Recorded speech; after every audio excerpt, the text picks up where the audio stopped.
And just in case I haven't beaten it into your heads enough, just things that I would like you to read, think about, because this applies not just to the Divine Liturgy, but everything. Pay attention to, and this is recapping much of what I said earlier, pay attention to the liturgical year. Look at the calendar. Know what spend 20 seconds reading about the saint of the day. At the very least, know the dates of the major feasts. You should know what day Theophany is on. Okay? Just should. As a cantor, that shouldn't be a real surprise. Not least because if you're trying to find something in the Green Book, then it helps to know what the dates of things are. But even more so, it helps your prayer. If you know that Theophany is approaching, your prayer might be a little bit different. Pay attention to what you are singing, who you are singing to, whom you are addressing, what you're singing about, the melody you're going to use. Be very conscious about that. Plan a little bit ahead. Care for your voice. If you smoke, stop. Okay? Avoid caffeine and milk before services, all the sorts of things the voice teachers here tell you. But more generally, don't scream. Don't yell. Not just the spiritual problems that Corey talked about, but if you are yelling 5 minutes before the service, your voice is not going to be in as good shape when you come to sing. Okay? If you are sick, if you think you have a throat infection, see a doctor. All those sorts of things. Warm up your voice. I said, even if you're just singing in the car, hum. Get air moving. Always coordinate with your celebrating priest, especially if it's a new priest, especially if it's a service that you're not familiar with. I'll tell you, you really want to win over your priest sometimes, especially with a new priest. Go ask your priest's blessing before the service. That's something that you can always do. There is nothing wrong with doing that. And not only is it a good thing, but it also shows respect. And you're asking God's blessing on your service as cantor. How can that be wrong? Okay? Always begin singing strongly. That doesn't mean loud. But it means don't be meek about it. If you're the leader and you sound like you're not sure you know what you're doing, people won't pay attention to you. They'll just go and do whatever they want. And then you have to fight to get in charge again. Yes. Even if you're not completely sure, at least someone said earlier, sound like you're confident. Sing prayerfully. Anyone who hears you, someone who did not speak English should be able to walk into our church and say, oh, they're praying. Somehow. I'm not sure what it is. But, they're serious. Or at the very least, they're serious about something and joyful. Watch your pitch. Most of the time that means don't go flat. Control your air. Watch your pitch. Intervals, descending notes, all the things we talk about. Pay attention to the priest and congregation. Sometimes people call it situational awareness. What is going on in the church? Is there a problem? Is everything okay? Is something taking a little longer than normal? And adjust accordingly. And that also includes, are people singing? If people aren't singing, then maybe there's something wrong with what you're doing. Maybe not, but maybe. So you should look into it. Mark your book. Yes? Just a thought. Pay attention to the priest and congregation. What if there would be such situation that somebody doing the Divine Liturgy, which is in progress, everybody's praying and singing, and then somebody just, let's say, collapsed. And then they have to call emergency, and there is, and it's disruption during the Divine Liturgy. One moment. What should be the reaction of the cantor and priest? Let's say priest has to run back to this person and give him some blessing, and then what do we do? Okay, I can give you 3 possible answers. One of them is, I hope it's not the priest. Okay. Yes, but if not the priest. If it's not the priest, to some extent you look to the priest. Now, again, the priest may very well want to go anoint the person and and organize the things. One possibility, and you're the cantor, is to sing something. Okay. Is to pray something. Offer an hour. You can just say something, okay? Because yes, or you could say, please quietly pray. Okay. To some extent, those are your options. In Orthodox parishes where they're used to having reader services, I've actually seen situations where someone started intoning, a Moleben or something like, a reader service, something you could do without a priest. But that's tricky because then you suddenly get into prayers of praise and thanksgiving and someone's just had a heart attack on the floor. It's tricky. I would either sing Marian hymns or sing something neutral or just ask people to quiet. You might even just make an announcement, ask people just to quietly pray while they're dealing with that. Good. Okay? Pray for the person. Pray. Mark your book. I said, be willing to write in your book, but also, you have ribbons.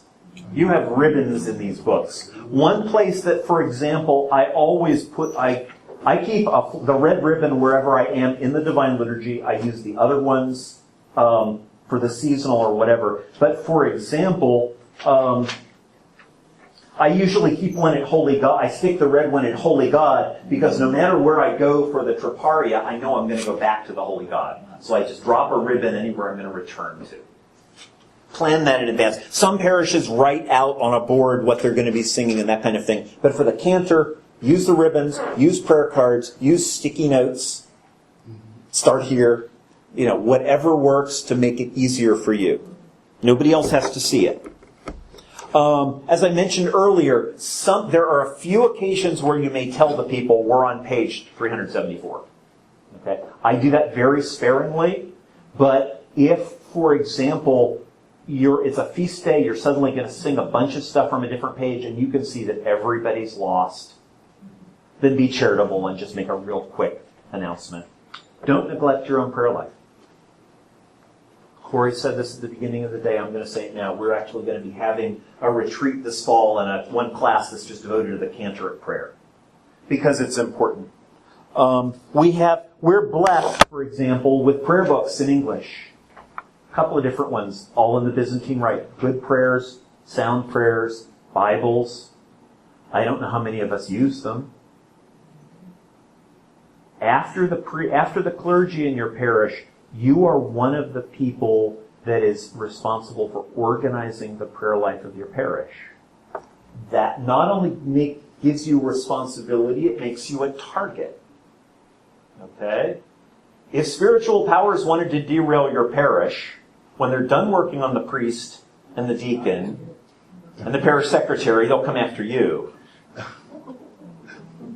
And even if you're not looking at it from that point of view, your prayer life in church is intimately connected with your prayer life outside.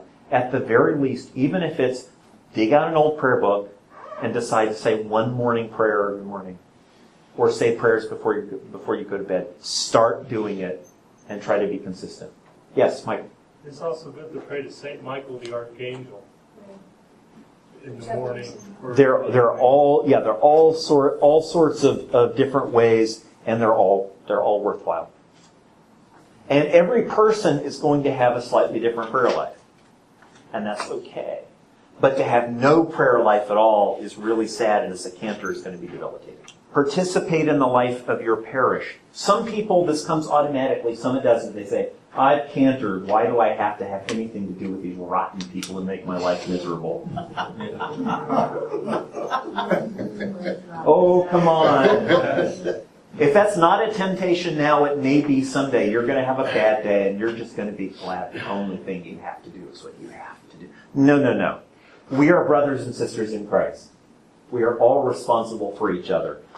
By being a cantor is a serious time commitment. It means that you don't have time to do some other things. But certainly, if something's going on in your parish, take part. You really don't want to be the person who only shows up when they're singing to do. And the same goes with events in your deanery, with education, with things in the wider church, even outside the Byzantine Catholic Church. Take part. Take part in whatever God moves you to do that seems appropriate. Watch your pitch. Okay? Watch your pitch. There are lots of resources, whether the Green Book, other books, but also CDs, website materials, your pastor, other experienced cantors. If you have a question, get an answer. If you're asked a question you don't know the answer to, then that's at least two people that need to know the answer, so go find out. Yes? What if they don't want to work with you, the experienced cantors? then you find others. I mean, Ask the priest, maybe? yeah. It'll work. Yeah. I mean, the thing is, you're not going to get much good forcing anybody to try to do something to help you. Yes, Marge. What is a deanery? Okay, most eparchies are divided into proto-presbyterates or deaneries or other kind of groups of 4, 6, 8, 12 parishes in one area. So the Upper Mon Valley and the Uniontown area and Greater Pittsburgh are proto-presbyterates or deaneries. Deanery is the Latin term, but we use it anyway. And then one priest is kind of in charge of the administration of what's going on there, and he reports to the bishop. You know, if there are particular, it's like, the Youngstown area needs this, then he'd be the one to do that. I think some of that is in the Archdiocesan Directory. It's not something lay people normally need to deal with, but for example, sometimes a particular deanery or proto-presbyterate will have like Lenten Vespers or marriage anniversary celebration just for those churches. It makes things local. Okay? Keep learning. And whether days like this or other things. None of us, and I will say there are probably quite a few cantors. There are a few cantors who contacted me and said, I'm not coming on Saturday because I know all about the Divine Liturgy. And I know for a fact that there are things that when I go to a class like this that somebody else gives, I'm still learning. So be open to that and do everything for the glory of God.